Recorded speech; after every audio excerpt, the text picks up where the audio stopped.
એરી પવન, શ્વાસનું રિચાર્જ. પ્રણવ પંડ્યા. પવન કે વાયુ કે સમીર કે હવા એ અનિવાર્ય પ્રાથમિકતા છે. પતંગને પણ અને જીવનને પણ. આપણે બે ટંક ખાવા જોઈએ, અમુક સમયે પાણી જોઈએ, પણ હવાની જરૂર ક્ષણે ક્ષણ હોય. માના ગર્ભમાં નેહમી તત્વો શુદ્ધ વાયુ શ્વસ્યા હોઈએ એટલે તો બહારની હવા માફક ન આવે.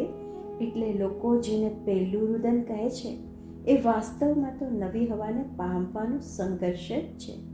અને આ પ્રથમ સંઘર્ષ છેવટે ઓક્સિજનના સિલિન્ડરમાંથી પ્રાણવાયુને શોધવા મતતા પ્રાણના મરણીય સંઘર્ષ સુધી લંબાતો રહે છે.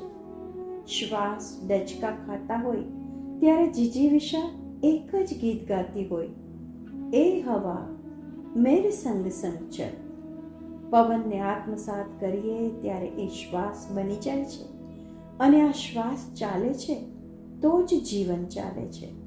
ઉનાળામાં તરસ્યા માટે ઠેર ઠેર પાણીની પરબ મંડાય છે. સકલ ધરા પર એક પણ એવું ઠેકાણું નથી જ્યાં પવન નામના દાતાએ હવાની પરબ ન માંડી હોય. જીવનદાતા કોઈ જ જાહેરાત ન કરે કે પ્રેમનો પ્રચાર ન થાય. માણસને કાયમ ચિંતા રહે છે કે સંક્રાંતિના દિવસે પવન હશે કે નહીં. બધું જ હોય, અવનવી પતંગો, ધારદાર દોરી, ખાણીપીણીના ઢગલા, શેરડીના સાઠા, તલના લાડુ કે સ્પીકરની ધામધૂમ. પણ જો પવન ના હોય તો ઉત્તરાયણ એની ઊંચાઈને ગુમાવી બેસે છે, અને આપણે આકાશ તરફ નિસાસો નાખી એક ફ્લાઇંગ કિસ ફેંકી કેવળ અગાસી સાથે આલિંગન કરી અને સમાધાન કરી લેવું પડે છે. સંક્રાંતિમાં પવન ના હોય તો ઠુમકા મારી મારીને બાવડા રહી જાય, પણ પતંગ ના ઉડે. જોરશોરથી ઉડેલી પતંગ પણ નીચે આવી જાય જો પ્રારંભે સાંપડેલો પવન ધીમે ધીમે ઓછો થઈ જાય. કોઈ ટેકો પાછો ખેંચે અને સરકાર તૂટી જાય એમ જ.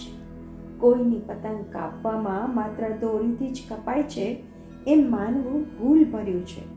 દોરીની ધારને પવનનો આધાર મળે છે ત્યારે વધુ ધારદાર બની જાય છે.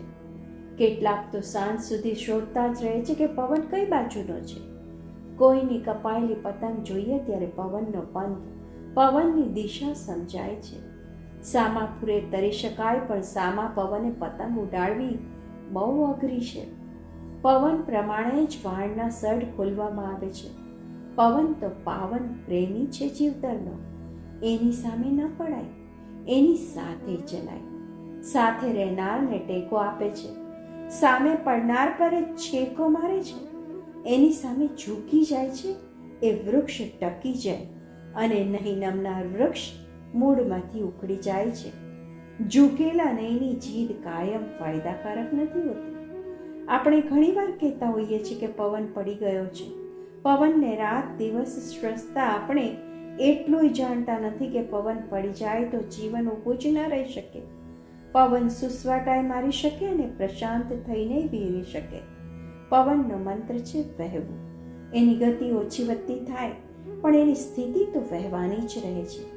પવન કે હવામાં અપાર શક્તિ તો છે જ, પણ આપણે તો હવા ભરાઈ જવી એવો રૂઢિપ્રયોગ અભિમાની સ્વભાવ માટે પ્રયોજીએ છીએ. એને બહુ વાર છે એવું કહીને વ્યક્તિને અલગ તારવી દેવાય છે, તો સામે પક્ષે એની હવા નીકળી ગઈ એવું કહીને અહંકારમાં રહેલો હુંકાર ઓગળી ગયાની વાત પણ થતી રહે છે. લહેરખીથી લઈને વંટોળ કે ચક્રવાત સુધી પવનની ગતિ માણસ જાતને રાજી કરી શકે અને માણસ જાતની તારાજી પણ કરી શકે. પવનનું સરનામું તો આખી સમષ્ટિ છે. પવનને કોઈ ઘર નથી, કારણ પવનને સંઘરાવવું પસંદ નથી. ફુગ્ગા એટલે જ તો ફૂટી જાય છે. આપણને અનુકૂળ ના હોય એવા પવનને આપણે એની ગેરહાજરી સમજી લઈએ એ આપણી ભૂલ છે. પવનની હસ્તરેખામાં વહેવાનો યોગ હોય કે ન હોય, પવન વહેતો રહે, અને પવન વહે છે એટલે આપણી હસ્તરેખામાં જીવન રહે છે. વાહ વાય છે તો વાદળ ઉમટે છે, અને તો જ જીવન પ્રગટે છે. વાના દીવાના દીવાના છીએ આપણે. હવાના હેવા પડી ગયા છે આપણને. હવા વહેતી રહે છે કંઈક શોધવા. આપણે ફરતા રહીએ છીએ કંઈક શોધવા. હવાનું મન અને આપણું જીવન વહેવા માટે જ તો છે. Charging point. तेरी पवन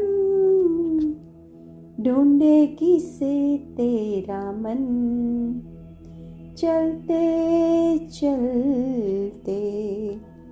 बावरी सी तुम फिरे, कौन है तेरा सजन, तेरी पवन ढूंढे किसे तेरा मन, चलते चलते. आनंद बख्शी.